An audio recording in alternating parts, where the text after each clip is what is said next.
앞에 있는 돌덩어리를 이놈의 돌덩어리가 지가 알아서 비켜야지. 말하면 딱 알아듣고 지가 네 주인님 하고 지가 딱 비켜야지. 왜 돌덩어리가 안 움직여? 이러고 있으면 삶이 괴로워지는 거예요. 근데 우리는 늘 그래요. 이 사건은 왜 나한테 벌어진 거야? 왜 이런 일은 자꾸 나한테 벌어지는 거야? 자꾸 이거 하고 그 자리에 주저앉아 버려요.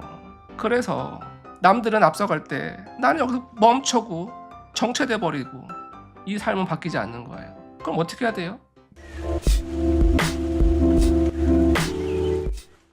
알고니님, 아이고 참 신나이 3번 읽었고 이제 그만하고 싶은 내가 신이면서 스스로 만든 것이니 참 내 누굴 탓할 수도 없고 결론이 안 나네요. 아이고 그만하고 싶죠 다들 그래요. 그래서 그만하고 싶으니까 자꾸 그런 체험을 하는 거예요. 이것도 지금 이렇게 생각하시잖아요. 이제 그만하고 싶다는 게 뭔가 이 삶이 지긋지긋하다는 거잖아요. 내 마음대로 안 된다는 거잖아요. 많은 분들이 이렇게 답답해 하시죠. 참 이것도 많이 반복되는 답변이긴 한데 많은 분들이 이런 마음으로 세상을 살아요. 제발 이제 이런 체험 그만하고 싶다. 다시 태어나고 싶지 않다. 마치 이런 거죠. 이분들이 생각하기에 내 삶은 앞으로도 계속 이럴 거고 뭔가 더 달라질 그럴 기대도 안 되고 그냥 이런 삶이 끊임없이 반복되는 끊임없는 터널같이 느끼시죠. 이런 끊임없이 괴로운 삶이 끊임없이 반복되는 이런 설계 속에서 나는 어쩔 수 없이 이런 미로 속을 헤매는 어떤 수동적이고 그런 존재라고 생각하시죠. 그렇게 생각하니까 그런 삶이 계속 재창조되는 겁니다. 신과 나는 이야기를 3번째 읽으셨다면 거기에 이런 내용도 나올 텐데 생각엔 창조의 힘이 있다. 생각에는 창조의 힘이 있다. 이 현실은 내가 만들어내고 있다는 것도 보였을 텐데 그래서 이런 겁니다. 제가 이제 상담하면서 이런 사람들 참 많이 보잖아요. 뭔가 굉장히 그 열악한 환경에서 태어나서 너무나 힘들고 괴로운 삶에 태어나서 그래도 어떻게 조금씩 삶을 개선해서 남부러운 삶을 살아서 오시는 분도 있고 반대로 너무나 유복하고 좋은 환경에서 계속 바닥으로 추락하는 삶을 사는 분도 있고 제가 이런 비유 많이 들잖아요. 이 두 사람을 가른 기준이 뭐겠어요? 그럼에도 불구하고 감사할 수 있었느냐가 그 사람을 가릅니다. 자, 이런 거예요. 수많은 메시지 중에서 이런 게 있어요.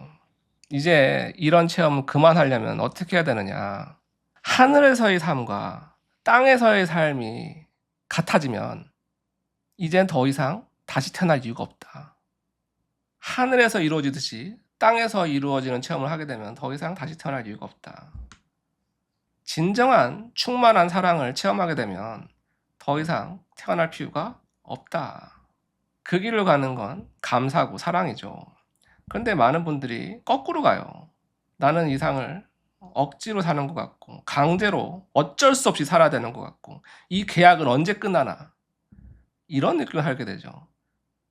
그런데 그 얘기는 말입니다. 지금 내가 삶이 마음에 들지 않는다는 거잖아요. 내가 이 삶을 감사할 수 없다는 거잖아요. 그러면 앞으로 남은 삶이 계속 그런 삶이 찾아와요. 감사할 수 없는 삶, 즐거울 수 없는 삶. 계속. 왜? 내가 생각하는 세상은 그런 세상이니까. 그래서 이제 제발 이런 체험 그만하고 싶다는 생각이 제가 자꾸 위험한 생각으로 말씀드리는 게 그런 마음으로 세상을 살게 되면 계속 그런 지긋지긋한 일만 나한테 찾아와요. 그래서 이 흐름을 바꾸고 싶다면 지금 그럼에도 불구하고 내가 지금 이 순간 이 자리에서 나는 오늘 뭘 감사할 수 있지? 어떤 사랑을 실천할 수 있지? 이 마음가짐으로 하셔야 됩니다. 뭐 대단한 걸 말씀드리는 게 아니에요. 정말 한 가지, 당장 하나 할 수 있는 그 한 가지의 감사, 그 하나의 사랑이 늘 바닥으로만 내 삶을 꺾고 올라가게 만듭니다. 그리고 실제로 작은 감사는 더 큰 감사를 불러옵니다. 내가 내 현실을 창조한다는 건 이런 겁니다. 여러분들은 제가 사는 삶이 뭐 100% 이상적이고 완벽하고 이런 삶을 살고 있을 거 생각하시나요? 아니에요. 저도 한번 지금 이 순간 내 삶의 불만거리 한번 찾아볼까요? 하루 종일도 읊어낼 수 있어요. 하루 종일도 읊어낼 수 있어요. 나는 왜 이렇게 살이 찌고 생긴 건 이렇게 생겼고 왜 내 머릿결은 이렇고 우리 집 애들은 다른 애들처럼 뭐 하고 탄다는데 우리 집은 이러고 한번 불만 한번 늘어놓을까요? 하루 종일도 늘어놓을 수 있어요. 하루 종일도. 그런데 그러지 않죠. 왜? 만약 그러기 시작하면 계속 그런 일들만 나한테 찾아올 거예요. 그래서 그럼에도 불구하고 그래도 나에겐 가족이 있네. 이 아이가 그래도 아빠를 보고 웃어주네. 내가 오늘 하루 누군가에게 도움이 되었네. 오늘 하루 너무 날씨가 화창하네. 이렇게 찾고 찾고 찾다 보면 그것이 뭐 대단한 게 아니더라도 내 마음이 뭔가 좀 따뜻하고 채워집니다. 이런 마음다스를 하다 보면 그것이 뭐 대단한 게 아니더라도 내 마음이 뭔가 좀 따뜻하고 채워집니다. 이런 마음다스를 하다 보면 자꾸 그런 것만 눈에 보이게 돼요. 그리고 실제로 생각보다 세상에 감사할 게 참 많구나. 이런 것들이 앞으로 내 삶을 정말 많이 바꿔냅니다. 정말이에요. 정말입니다. 물론 지금 메고니 님이 어떤 상황인지 저는 잘 몰라요. 하지만 아마도 그 신과 나는 이야기를 굉장히 절박한 마음으로 읽으신 것 같아요. 그러니까 3번이나 봤겠죠. 그죠? 그런데 똑같은 책을 봐도 어떤 사람들은 거기서 삶의 희망을 보는데 또 이렇게 어떤 사람들은 똑같은 책을 보고도 거기서 절망을 보잖아요. 이 차이예요. 우리 삶을 바꾸는 건 외부에 있는 어떤 조건이 아니에요. 그걸 내가 어느 관점으로 봤는지예요. 그 상황을 내가 어느 관점으로 체험했는지. 이게 삶을 바꾸는 겁니다. 내가 길을 가다가 앞에 어떤 커다란 돌덩어리를 만날 수 있어요. 살다 보면 그런 일이 벌어질 수 있죠. 근데 이제 그 돌덩어리에 길이 막힌 거예요. 내가 지금 갈 길이 9마일인데 지금 이놈의 돌덩어리는 내 앞길을 딱 가로막고 있네. 정말 내가 지금 이것 때문에 이렇게 삶에서 이렇게 박쳐 있어야 돼? 이놈의 돌덩어리 누가 놓은 거야? 뭐야? 신이 놓은 거야? 아니야? 뭐 내가 놨다고? 내가? 내가 미쳤나 봐 진짜. 이러고 주저앉아 있으면 뭐가 달라지나요? 뭐가 달라지나요? 그러고 있으면 뭐가 달라지냐는 거예요. 아무것도 안 달라져요. 그 돌덩어리가 앞에 있는 현실은 달라지지 않아요. 그럼 어떻게 해야 돼요? 돌아가야죠. 그거예요. 앞에 있는 돌덩어리를 이놈의 돌덩어리가 지가 알아서 비켜야지. 말하면 딱 알아듣고 지가 네! 주인님! 하고 지가 딱 비켜야지. 왜 돌덩어리가 안 움직여? 이러고 있으면 삶이 괴로워지는 거예요.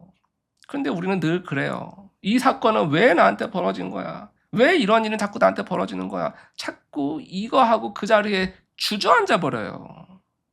그래서 남들은 앞서갈 때 나는 여기서 멈춰고 정체돼 버리고 이 삶은 바뀌지 않는 거예요. 그럼 어떻게 해야 돼요? 돌아가야죠.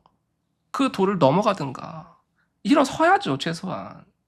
그리고 늘 이 방향으로만 삶을 봤다면 이제 다른 방향으로 좀 보는 거예요. 이 방향으로는 보는 게 아니라 다른 방향으로 보는 거예요. 그리고 다른 길을 찾아보는 거죠. 그런데 가만. 내가 이 돌덩어리 치우려고 요쪽으로 와 보니까 뭐야? 여기 이런 길이 있었어? 세상에. 우와. 이런 길을 알려주려고 이 돌덩어리가 날 길을 막은 거야? 내가 이것 때문에 이 돌덩어리가 났구나. 삶이나 이런 거예요. 삶이나 이런 겁니다.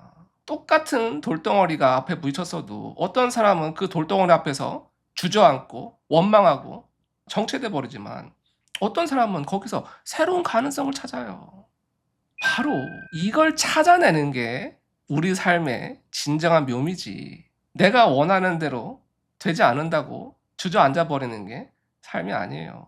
왜 그런 말 있잖아요. 비가 그치길 기다리는 게 인생이 아니라 그 비 속에서 춤추는 법을 배우는 게 인생이다. 전 이 말이 너무나 와닿았어요. 그럼에도 불구하고 다른 관점으로, 다른 시선으로 그 상황을 접하고 보다 보면 거기에 새로운 즐거움과 새로운 재미와 새로운 감사가 있어요. 늘 그래요. 그래서 인생은 선물이라고 하는 거고 보물찾기 같은 거예요. 제 삶도 그랬어요. 제 삶도. 제가 삼성이라는 일을 다니면서 누구보다도 괴롭고 좌절스럽고 원망스럽고 우울증까지 걸리고 거기서 주저앉았다면 여타 다른 삶과 다르지 않을 그런 삶을 살았을 거예요. 제가 여러분들 앞에 유튜브를 하는 일도 없었을 거예요. 그 좋은 직장을 아니다. 이젠 놔야겠다. 내 어떤 두려움이 있더라도 이건 내 길이 아니다. 그걸 진정으로 놔버리고 다른 길을 찾아야겠다. 다른 삶을 찾아야겠다. 이젠 내가 진짜 원하는 삶을 살아야겠다. 여러분, 저라고 삼성전자 그만두는 게 쉬운 결정 아니었어요.